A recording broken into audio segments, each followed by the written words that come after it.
Dangote Refinery has sought amendment to its suit. The case, initially filed in September, challenges the Nigeria Midstream and Downstream Petroleum Regulatory Authority and 6 other defendants over the issuance of import licenses for refined petroleum products. Dangote Refinery contends that such licenses violate provisions of the PIA, arguing they should only be granted in cases of product shortfall. The refinery seeks 100 billion naira in damages against NNPCL, while NNPCL filed a preliminary objection earlier, claiming it was improperly sued under a non-existent name. But that, of course, is what DPR seeks to sort of fix right now with this one. Temitope Kolade, Senior Manager, Oil, Gas and Power, Anderson in Nigeria, joins me for more on this. Thank you, Temitope, for joining me today. Thanks for having me, Perpetua. All right, so talk to us. With this amendment, which the Dangote Refinery is seeking, what has sort of changed? Well, I think the basic thing that has changed is that Dangote has tried to update the name of the defendant to the suit, the second defendant in particular, which is the NNPCL. Right, there was an error that was made in making reference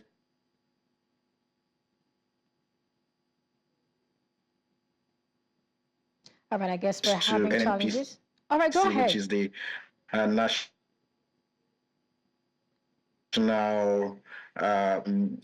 they've now... This isn't looking good. I guess it's just one of those things we see happen, the network, right? Well, it's interesting to see that we're still here. I mean, Dangote Refinery making sure that it's correcting the name just so we can go on ahead with this particular suit. If you can hear me, I'd like you to take it up from there.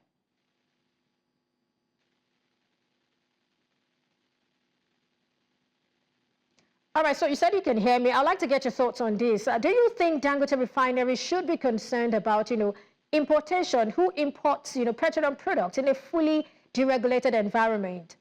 What do you think? Well, if you think about it again, and in reference to Section 317, 8 and 9 of the Petroleum Industry Act, that Dangote referenced in its suit, you would agree that, yes, maybe there is a need for concern from the point of the need for backward integration and the need for the fact that, yes, import licenses should be granted to the extent that there are shortfalls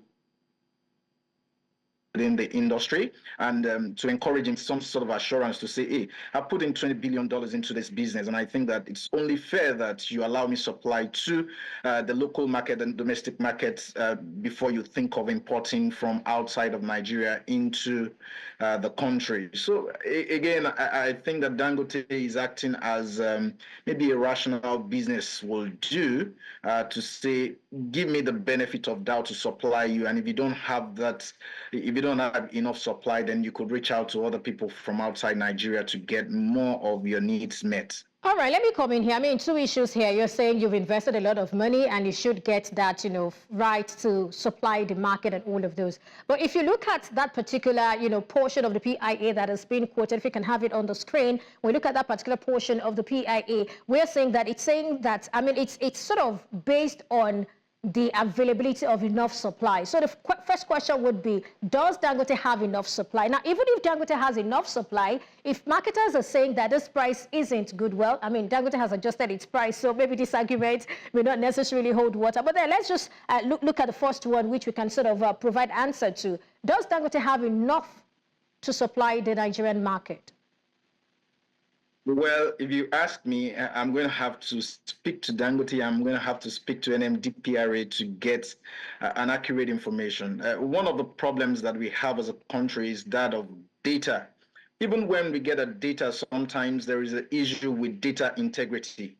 There are speculations around whether we consume as much as 40 to 45 million liters of PMS in a day, for instance. Let's not even forget that when we talk about the need for petroleum products, refined products in Nigeria, it's not just limited to PMS. right? We also need to talk about diesel. We need to talk about the lubricants. We need to talk about every other thing. I mean, the aviation fuel, for instance. So it's a range of products. And so the question as to whether Dangote produces enough also has to be tied to how much do we really consume in a day. Unfortunately, we've not been able to get clean data that we can really say this is how we arrived at that number from an empirical basis. At the most, what you see is some extrapolation to say, oh, how many vehicles do we have in Lagos? How many vehicles do we have across Nigeria? What's the number of liters that a vehicle will average consume in a day? So when you begin to do those extrapolation, and given the fact that we then have some countries that border Nigeria, and then sometimes there is that propensity or incentive rather to then export to them for arbitrage, you would realize that the number that we typically get as consumption is not really something that we can vouch for, right? That's one issue.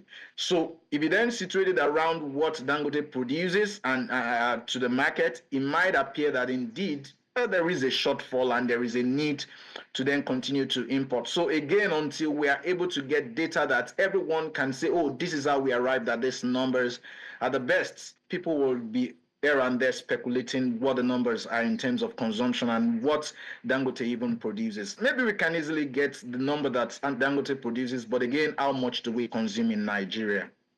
Right. Another thing I'd like you to sort of speak on is who then should we rely on for this data? Who should tell us?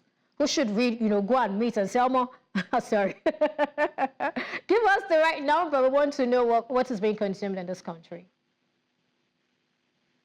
Well, I mean, in terms of consumption, you don't want to go to Dangote apparently. I mean, the regulator is at the gateway, checking how much is being imported, for instance, and maybe metering what is going out there. But it's a little complex, right? The regulator should give us that information. If you want to know how much Dangote produces, that should be very easy because it has just a particular station for production, and then meters are there. You could have monitoring agents there to ensure that things are properly done. And you would also agree with me, sometimes ago, NNPC had appointed a couple of its staffs to say, oh, you need to really monitor what's going on in terms of production of this refined products from air. So we would get that information almost readily, I believe. But on the side of the government, in terms of consumption, there is a lot more work to do in terms of getting a clean data, but of course it's the government that should be giving us that information in the place of NMDPRA. All right, away from this, let me get your thoughts on this particular one. I mean, IPMAN has started lifting petroleum products from Dangote Refinery, and also retailers under the aegis of Petron. They've also teased or talked about a successful meeting that borders on buyer-seller negotiation and agreement with Dangote Refinery. Talk to us about the implication of this. Well, it's a good one, right? That we have IPMAN and Petron able to lift fall from, refined products, particularly from Dangote, and then supply to the rest of the country. And it means that we should expect less complaint as to whether Nigeria is able to patronize what's coming from that refinery. And as a matter of fact, this is good for the economy in Nigeria, because this is what we had hoped for quite a while, from the point of we don't want to continue to put so much pressure on our foreign exchange reserves to then begin to import refined products that we produce in Nigeria. So it's one good way to go in terms of we now have people that are readily that are ready to partner with Dangote to ensure that the product is distributed across Nigeria. And one good thing that IPMAN has said as a value proposition is to say that yes, we have the distribution network in Nigeria, and so that gives us some edge in terms of how we're able to penetrate everywhere that this fuel needs to get to. So I think generally it's a positive move that everyone should be happy with. And again, the concern would then be, are we going to be trying to encourage monopoly in any sense? Are we going to have a situation where it's just all from Dangote? Should we still allow for import or whatever? I think that a conversation is still out for the jury to determine what happens, especially now that Dangote has refiled that suit. Well, let's close with this. I'd like you to respond in about 30 seconds. Does it bother you that Nigeria's trade with Malta reached an all-time high in the third quarter of 2024, with imports valued at 766.81 billion naira? Let's close on that in less than 30 seconds. Well, we could trade with any country in the world. I would think to the extent that we can validate what the trade is about. And I think that's what we should focus on.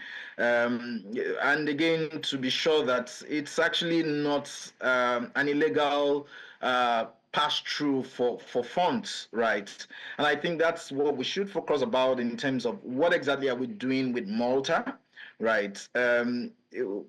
The more we're able to trade with companies and the more we're able to have trade exchanges, it means that our economy could also be doing well. I think in the long run, what we want to be concerned about is who benefits from this trade the more. Is there a trade-off that favors the other country more than Nigeria? Who should have upper hand, and what are the what's the transaction about? Right. Or what are the transactions about? I think that would be really my concern about what's happening with Malta. All right. Temitope Kolade, Senior Manager, Oil, Gas and Power, Anderson in Nigeria. Thank you for your time on Business Edge today.